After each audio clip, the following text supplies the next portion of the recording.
Welcome to this week's episode of Extra Serving, a podcast by Nation's Restaurant News. I am your host, Holly Petrie. This week, we're going to be focusing on the state of the consumer. There have been many discussions over the past few months about what the consumer wants and what they consider value in the industry that's seen prices rise substantially over the past 5 years. We've seen brands like McDonald's and Burger King announce plans for $5 meals, and Jack in the Box is planning a $4 menu. Meanwhile, brands like Chili's and Applebee's are emphasizing their value propositions in advertisements. Amid these changes, there have been multiple studies that show consumers are not only noticing the changes, but are turning away from QSRs altogether. Some consider fast food a luxury, while others are trading up to fast casual as the price difference closes. So how can restaurants address this consumer's needs? Now it's time to introduce my lovely co-hosts. I am Alicia Kelso, Executive Editor of Nation's Restaurant News. Hi, I'm Joanna Fantozzi, Senior Editor with Nation's Restaurant News. And this podcast means that everyone's working on print, so everybody get excited for our June issue. But until then, the three of us are going to be talking. Usually you do an intro about the Ladies First podcast that you love so much, Holly. The girls' room. The girls' room. I don't know if that's trademark, but it's not even March. It's May. It's another M month, so I feel like that's okay. It's almost June, which is perplexing.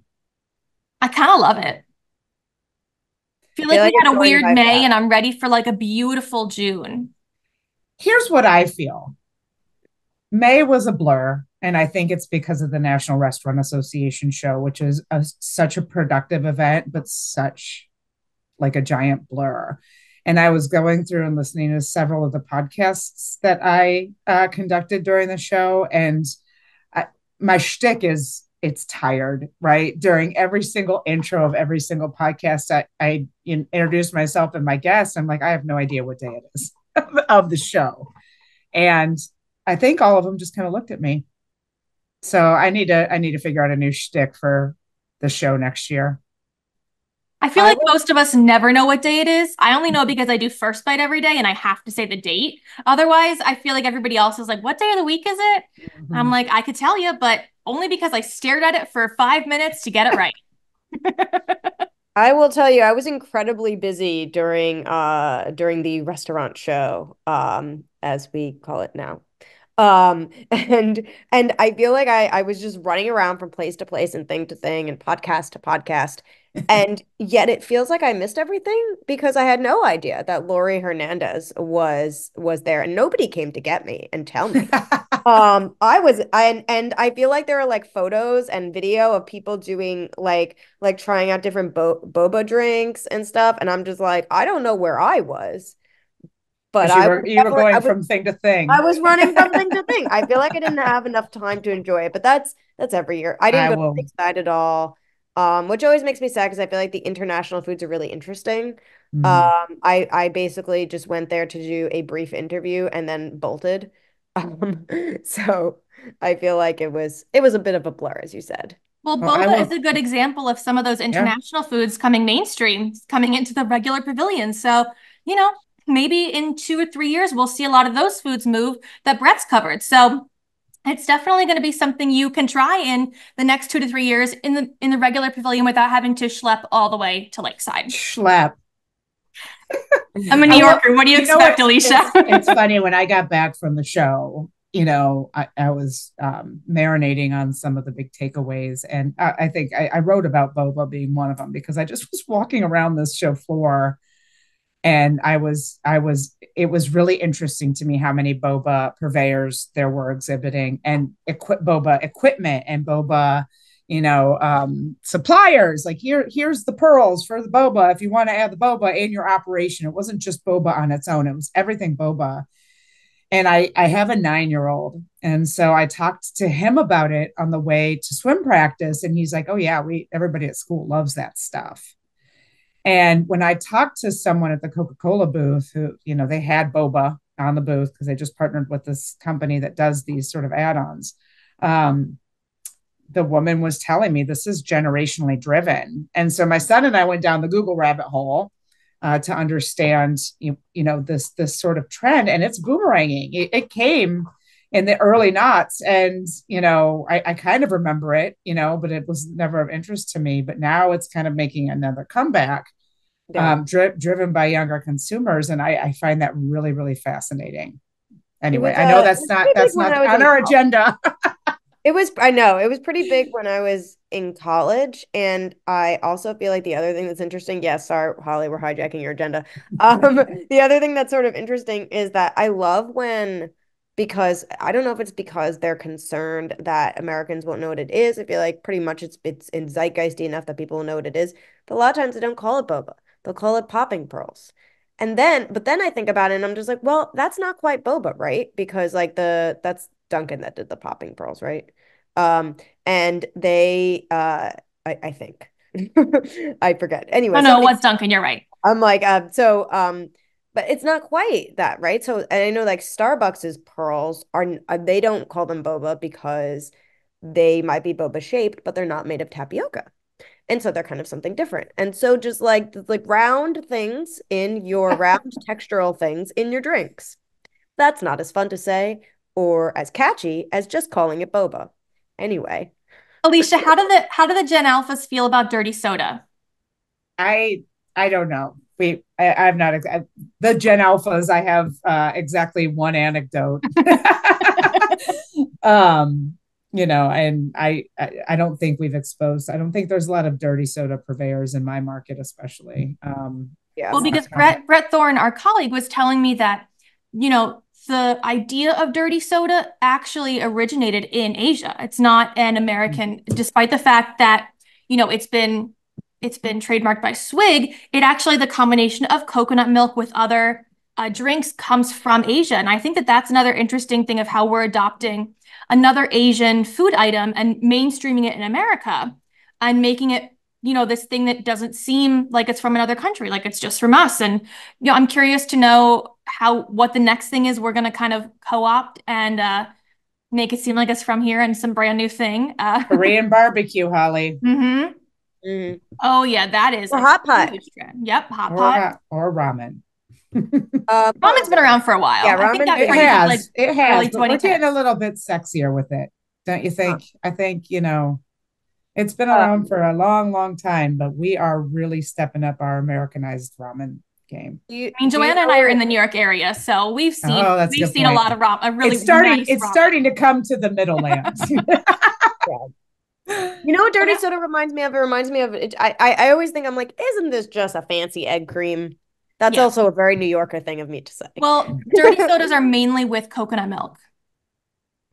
So that kind of harkens back to the fact that it is likely Asian inspired. Then you're also Italian, Joanna, so you're more likely to go towards egg cream. Egg cream is Jewish, actually. But is it? I thought it was Italian. What's the one that's Italian? Egg cream is Jewish. Egg cream is Lower East Side Jews pervade. Yeah, that place closed after like 100 years.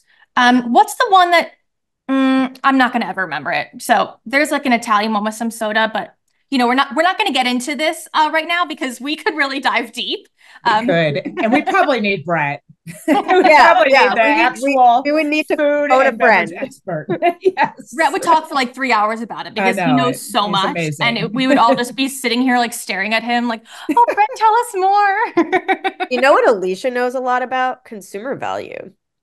That was such a weird segue, Joanna, but I'll give it to you. She's the expert on that. Well, Joanna, you also wrote a great piece for our May issue about value too. So you guys are both covering different sides of the value spectrum.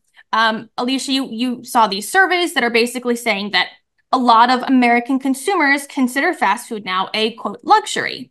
And that, that's the QSR chains. And we've also talked a lot about how the consumer is moving towards fast casual because the value is perceived to be greater there. As the price gap shrinks, casual dining people are moving down to fast casual. So fast casual is really doing great.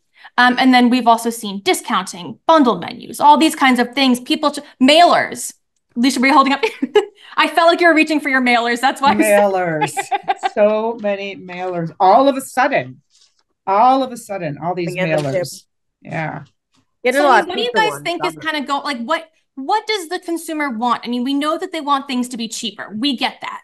But how how can you figure that out in this industry that is dealing with all of these issues, supply chain, labor? I mean, how can they go about doing that? I think Go ahead, Joanna. I was just gonna say, I think that they feel like they know that everything is expensive, and this is something that I explored in my feature on consumer value perception, is that everything is expensive. It's not just restaurants. And so people have to eat. So even though so when grocery store prices, restaurant prices of all calibers, everything is going up, gas, uh, everything, movie tickets. You have to eat, obviously. We can't just all drink, I don't know, protein smoothies and call it a day. We could try, I guess. People tried to make that Soylent thing happen.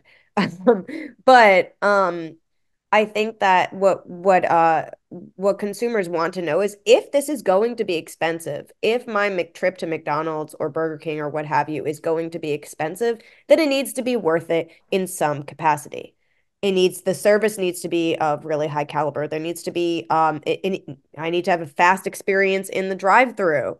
There needs to be good service. I need to have really interesting things on the menu. And so I think that consumers have a higher bar for what value is now that everything is expensive. And I think that fast food restaurants are a little bit scrambling because of those $5 menus coming simultaneously from McDonald's and Burger King.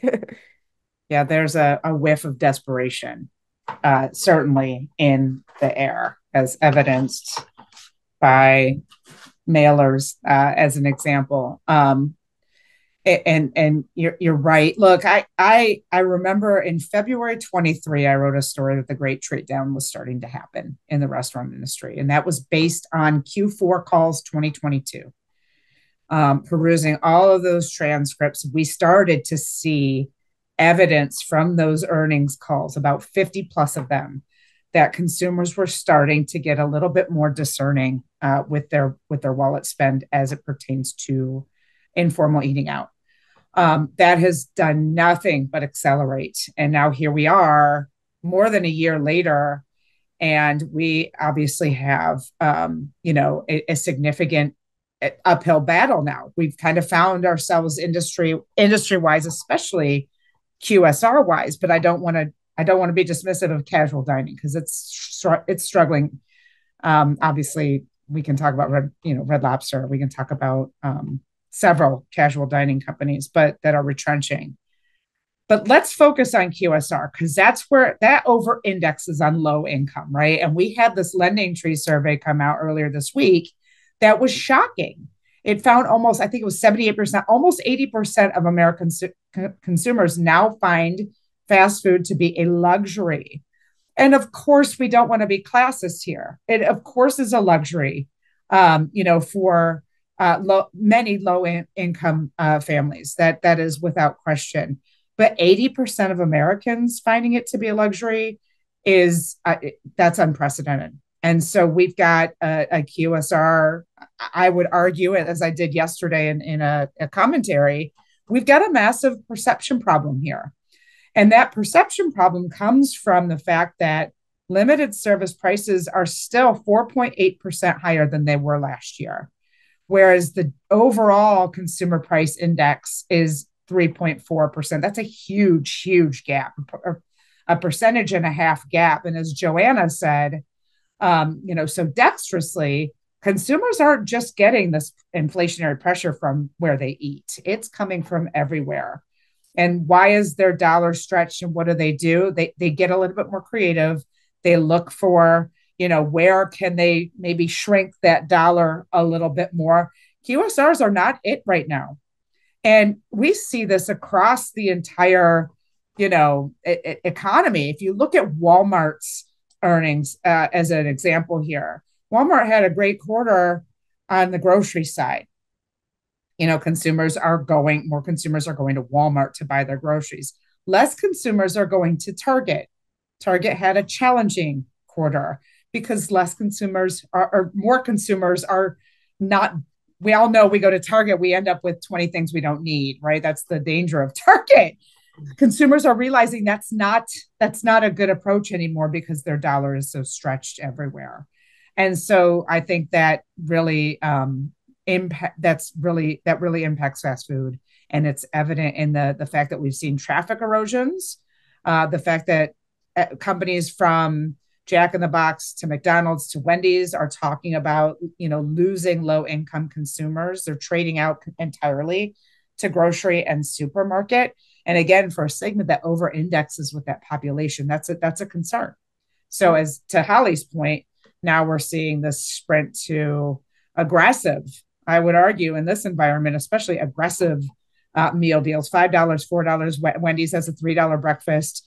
Wendy's is offering a junior bacon cheeseburger for a penny in its app for like a week and a half. And that is a completely different conversation, and where brands are trying to funnel their consumers for these values. Joanna, this is more your lane, but we are seeing an aggressive push to, hey, sign up for the app. It's not going to be so pressured over there. And is that a blanket answer? I don't think that's a blanket answer. It's one solution to a bigger problem that needs, I think, several solutions right now. We've simply just gone too far on pricing in this industry. And we are now trying to rein some of that back, and doing so in a variety of ways, some of which kind of reek of desperation to me. So obviously a lot of fast food chains quick service chains have already chosen this path. But I feel like if you see this happening, if you're a fast food restaurant and you see this happening, there are two paths I think that you can take. One of which, and this is probably would be really a lot less popular, would be to lean into that and to lean into being the kind of luxury experience and kind of maybe offer more. Or there are so many different ways that you can offer more, from kind of leaning into that the other end of that barbell of pricing, which is the higher end in terms of your new menu items, which a lot of restaurants already do. Or there are a lot of ways that you can kind of amp up, like, yeah, this is a luxury because you are sitting in your car going through a drive-through, picking up your food. It's not just a schlock experience, to bring back the New York slang. But it is very clear that fast food restaurants have kind of chosen the other path, which is just scrambling to try and be like, no, no, no, we are the value experience that you remember from 5, 10, 15 years ago.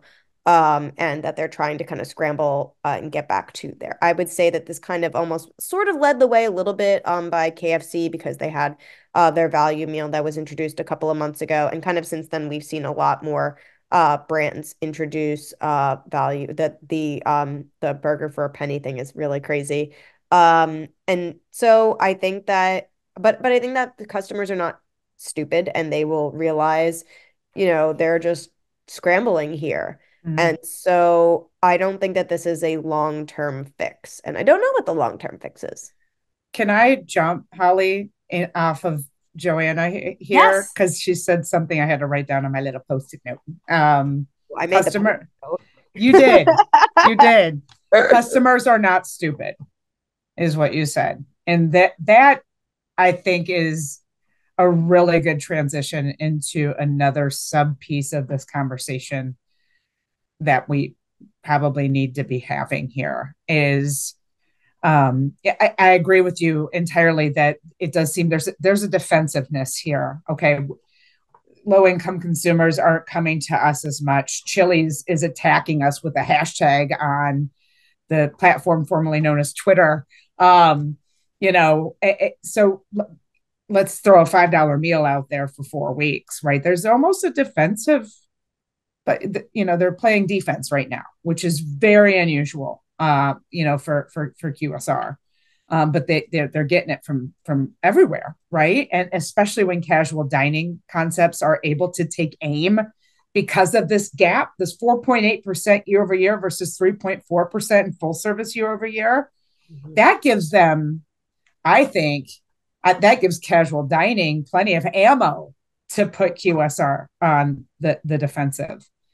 Where it gets super nuanced and it is kind of what we saw this week when the McDonald's president came out with an open letter saying, look, there's a lot of misinformation out here about our pricing. It is not up 100%, like all these social media posts and news organizations have taken the ball and run with. It's only up, 21 or so percent, whatever. And it's because of supply chain, it's because of the pandemic, it's because of labor. And I don't disagree with McDonald's having to defend itself against misinformation. Misinformation, however, is nothing new. I mean, McDonald's had to defend itself against pink slime however many years ago.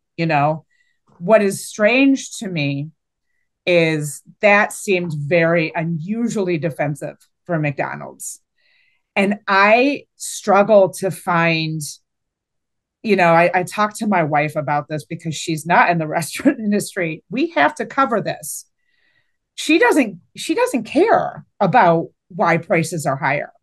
She's a very empathetic person, but to outline why we're raising prices because we have all these input pressures there, input higher.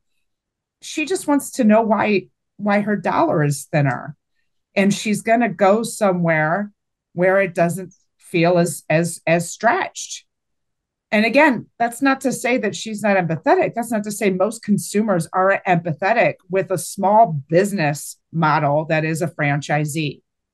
And Lord knows that QSR prices are high in large part because of the California minimum wage increase. The question we need to be asking ourselves as an industry is, how do we work around that perception issue? Because consumers don't care. They care about where their money is going. And right now to them, this seems more value driven than this. Whether you write a letter explaining why it's this, I don't think matters. They care that this is a better value perception. That's where I think we have to reconcile as a QSR. And I feel really, obviously, very strongly opinionated about this. I worry. I think I'm worried that we can't over-explain the price increases. We have to just figure out workarounds to fix that perception issue and that gap. Well, what's interesting, I think, is about some of the brands that are thriving. We talked about Chipotle and Wingstop. We've seen those in terms of fast casual, but quick service chains like Dutch Bros and Seven Brews are doing really well because, going back to what Joanna was saying, they have that drive-through, which is convenient. They have the factor of being a luxury or a treat without feeling like you're spending that much. And I think that they have a really good value proposition to customers when they are going there. They think they're getting a really sweet treat. They're enjoying it. It's like their little pick-me-up of the day. And they don't, it's not like you go to McDonald's and you expect a dollar meal.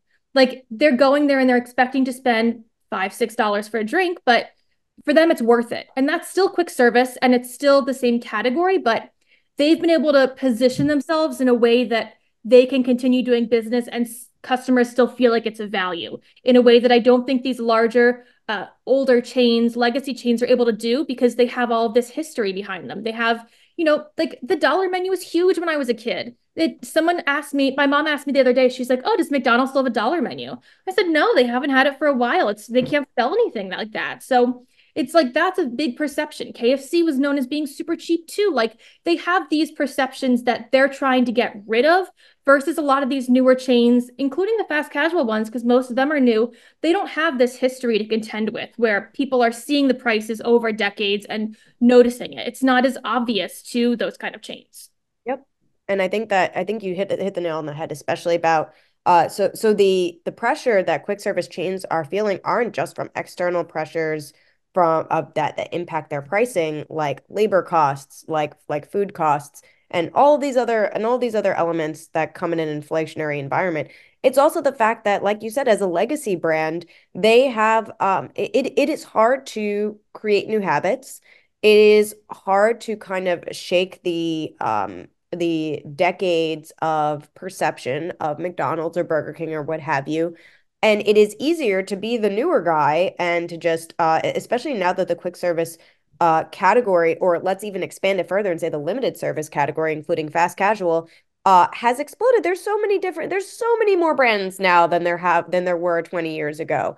And so maybe you would be willing to spend more on a Dutch Bros drink simply because it's new. You've never tried it. And it's exciting and interesting, plus the drive-through experience. And you might be willing to spend more, let's compare apples to apples, on that than Starbucks because you've done Starbucks before and you know what to expect. And their prices keep going up. And so I think that part of it is psychological on the part of consumers. Could be so many more brands, like you said, and so many choices. And that goes back to I think, the crux of the entire discussion. With all of these choices, if I feel that perception is less valuable, I'm going to go elsewhere because there's somewhere right across the street. And that's why I think that we need some massive perception fixing. um and it's gonna, I don't know what the answer is. I that's not my competency, but I know that it has to be something a little bit more consistent than what we've seen so far to claw back a huge lot of consumers that now believe this is not a luxury, which to me means non-frequent, you know. And I think one thing that I think kind of concerns me is I think we're relying too much on loyalty programs to be the silver bullet here. Loyalty programs are incredible. We know that they yield higher check. We know they yield higher frequency.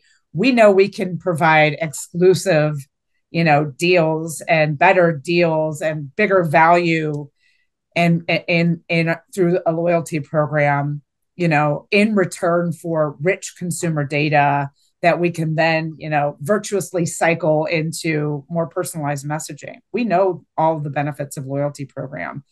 But if we as an industry or as a segment rely just on loyalty programs to get past the fact that we are losing traffic and we are losing this perception of being, of value worthy of our stretched dollars and stretched time, then I think that we are going to lose that battle because we have to have a multi approach here. Um, something that was said at a session, I don't even remember the name of the session anymore, at FS Tech last year. And though this was like 8 months ago now, and it has really stuck with me, was about how you shouldn't just rely on loyalty because not all of your customers are loyalty customers. And obviously that's an obvious statement, right? But I hadn't really connected the dots there myself. And yes, absolutely. I feel like every single day my inbox has our loyalty and rewards program is going to be reimagined, or we're releasing a loyalty rewards program for the first time. And do you want to write about it? This is in my inbox every single day. And I think, Alicia, to your point, is that it's missing the fact that that is not everybody. And if we're relying on that, then we're going to be missing out on a huge part of the equation, or the why of why traffic is down for many concepts.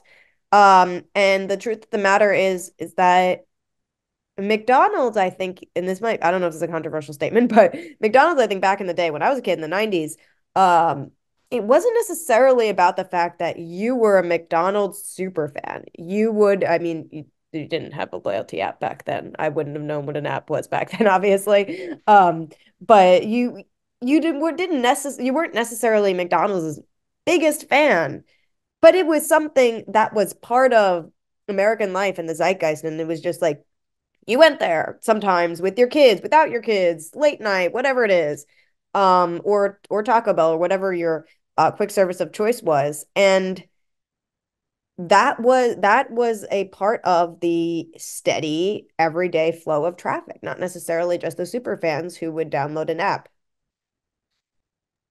I'm never actually a case study here. I'm usually outside of it because I'm a lifelong New Yorker who, has her own shtick.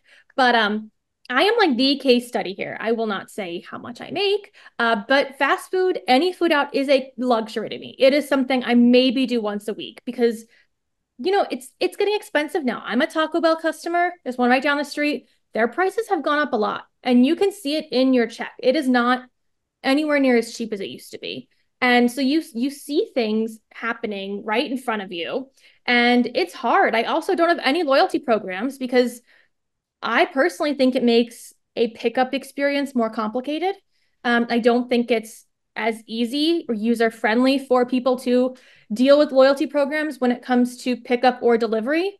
So, I mean, that's my use case. So I ignore them completely. They never really have great deals, in my opinion. They're only like if you use enough rewards to get something.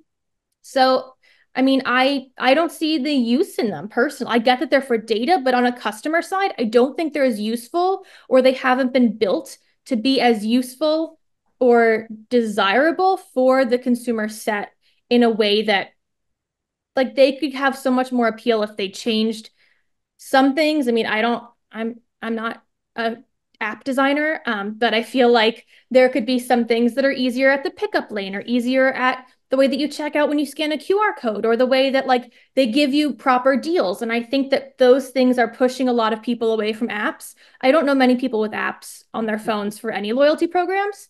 Again, I am a subset of New York City, but they're the only chain by me. I'm by a lot of chains. The only chain by me that is ever full is Chick-fil-A. I have a Taco Bell, a Wingstop, Chipotle, Sweetgreen. The only chain that ever has a lot of people in it is Chick-fil-A consistently. And there are 2 Chick-fil-A's within 3 blocks, and they are consistently full. And, that's like what's happening by me. And, you don't always think of Chick-fil-A and New Yorkers, but packed here. And it's just, I don't know, it's interesting to look around and see and apply your own logic to what's going on. And I don't know if anybody cares what I think or feel, but those are my thoughts about my personal journey here. Chick-fil-A's app is super simple. Yes, that's the one. They have a There mobile are and pickup store right anomalies. by me. It freaks me out, Holly, when you say that some of these apps are a little bit too complicated for you to use. Because think of somebody who's significantly older, and you said QR code, and I started convulsing. PTSD flashbacks. But yeah, there are apps that are simple, straightforward, easy to use, and there are apps that I think have been developed in a scramble because everybody had to have an app when digital ordering, kind of took over during the pandemic. And right now we're kind of, I don't know that we've corrected ourselves on that when we see some of the concepts jumping into loyalty that are jumping into loyalty.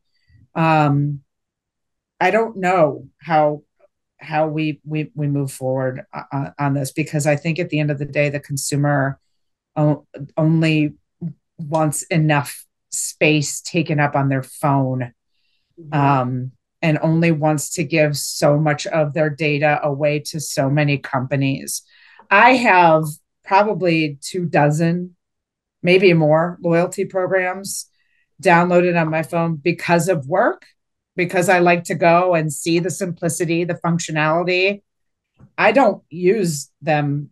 I use maybe 2 for like real life work purposes. And I am a busy mom, and that I think that says volumes of where we are. Are we getting oversaturated on this? Again, it goes back to that initial conversation we had about value. I don't think loyalty program is the only answer to the struggles that we're having right now with traffic and the struggles that we're having right now with value perception. It has to be multi-approached. And I worry that, again, we're putting too many eggs in the loyalty basket. I think that you really have to convince customers that what they're getting for whatever they order is going to be worth the more dollars that they're putting in now, because everything costs more. And I think that a way you don't do that is necessarily by just relying on the app. For example, there's a great article, not to just say other publications have, but other publications have good articles done. NRN. A great article. Only a few. Only a few.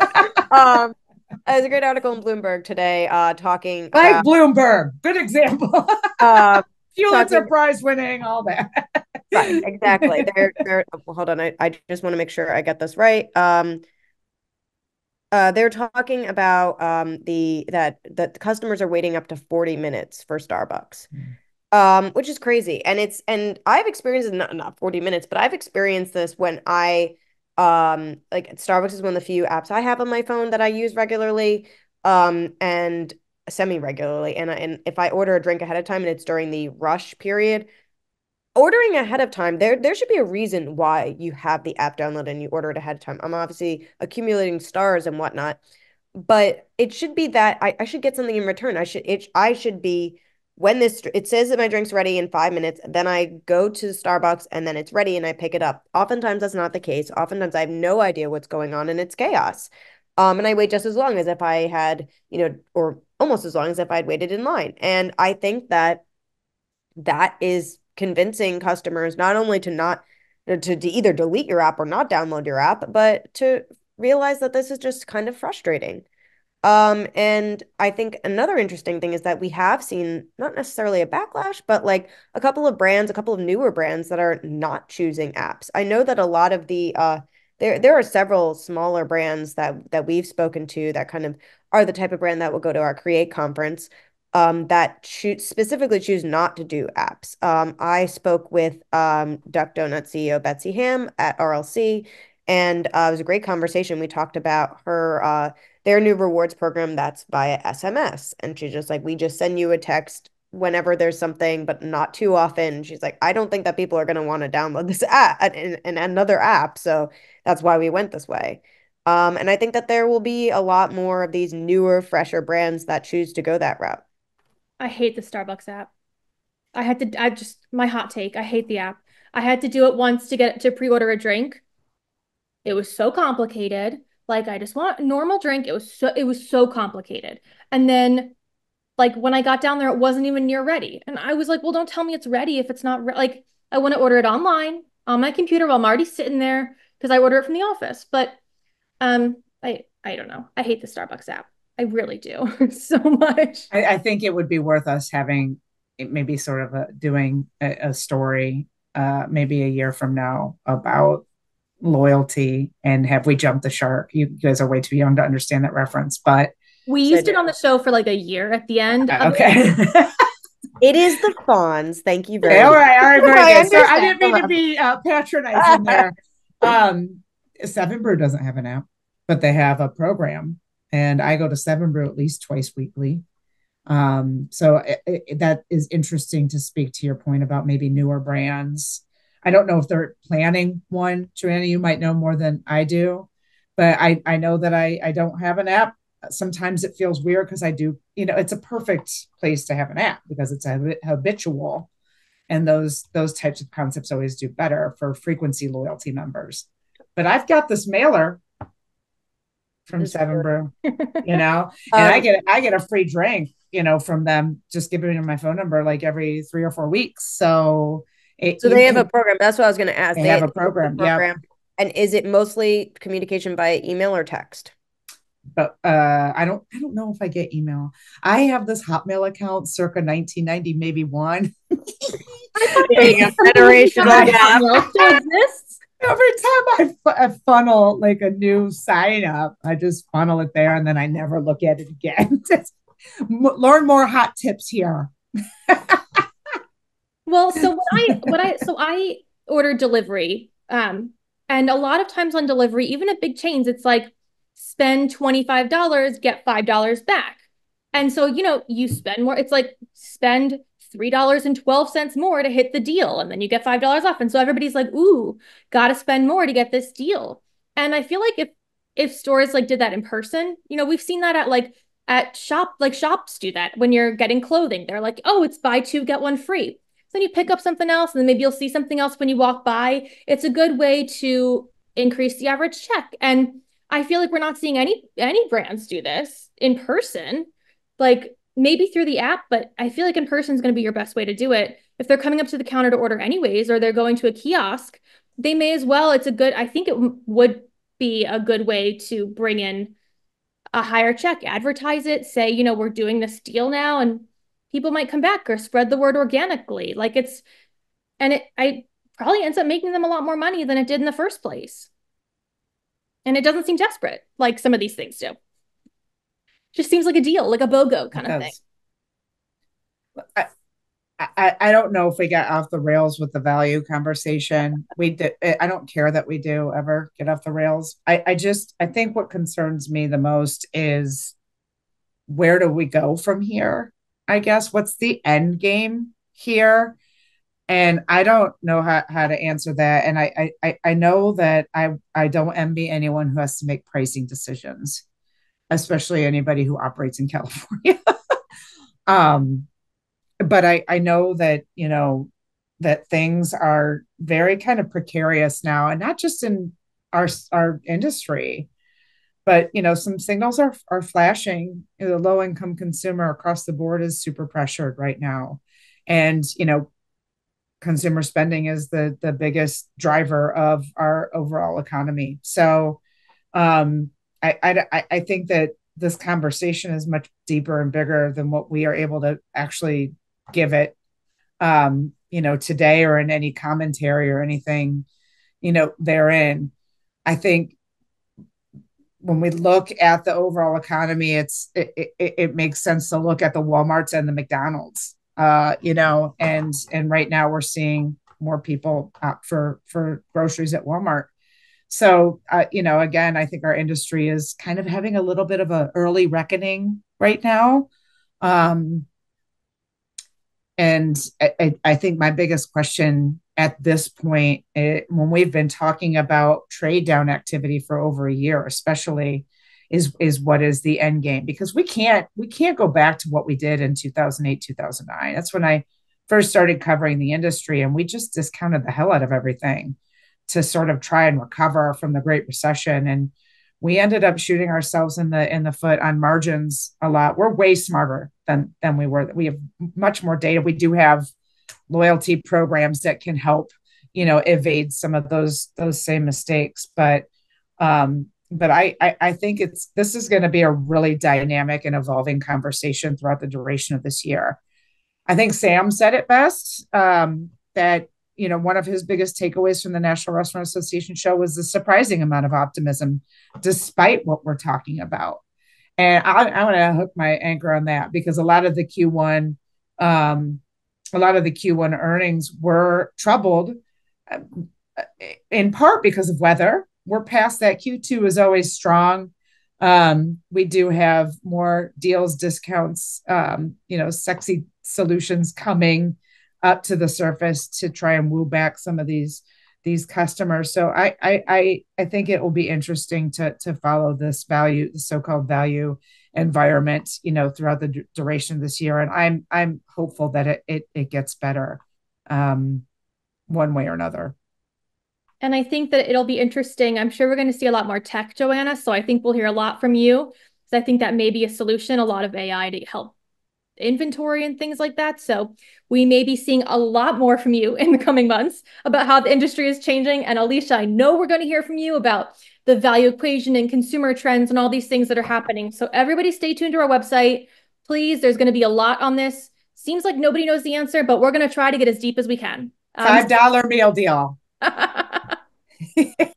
Thank you guys so much for joining me today. Thank you. Thank you.